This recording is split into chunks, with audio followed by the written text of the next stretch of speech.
chapitre sur la géométrie avec les coordonnées, nous allons voir comment calculer les coordonnées du milieu d'un segment. Nous allons partir avec un exemple.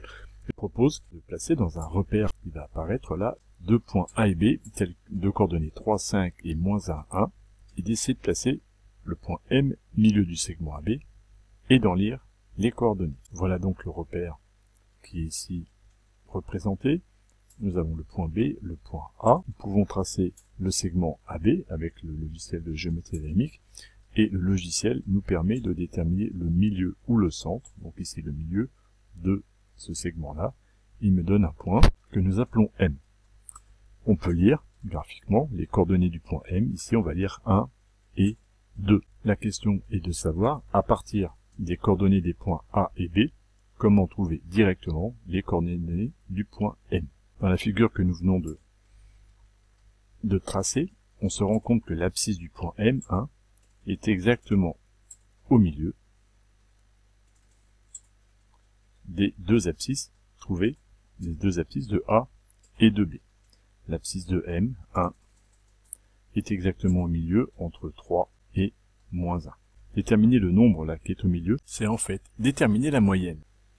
Pour déterminer la moyenne, le nombre qui est au milieu entre 3 et moins 1, eh bien par le calcul, on ferait 3 plus moins 1 divisé par 2. 3 plus moins 1, ça fait 2. 2 divisé par 2, on tombe bien sur 1.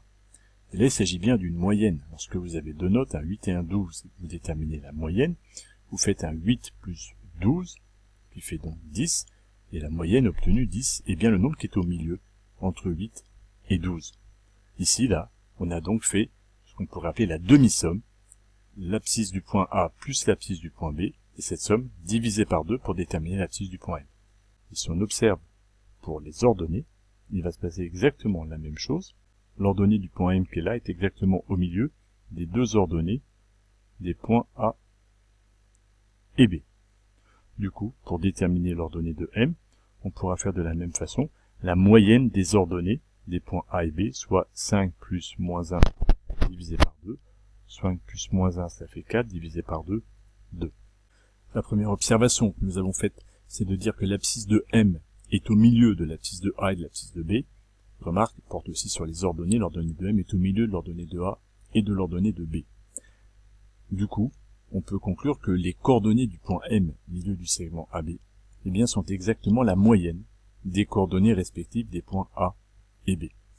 Ça, nous allons l'exprimer avec une formule littérale, avec des X et des Y, pour mieux la comprendre. Eh bien, dans un plan muni d'un repère, appelons-le O et J, eh bien, si nous avons deux points qui ont pour coordonnées respectives X, A, Y, A, X pour les abscisses, et on met un indice A pour le point A, Y pour l'ordonnée, indice A pour le point A, le point B, X, B pour le point B, Y, B, alors le point M a pour coordonnées, c'est les milieux du segment AB, XA plus XB divisé par 2, point virgule, YA plus YB divisé par 2. Je fais la moyenne de mes deux abscisses, ça me donnera l'abscisse du milieu M, et de la même manière pour les ordonnées, on ferait YA plus YB divisé par 2 pour déterminer l'ordonnée du point M.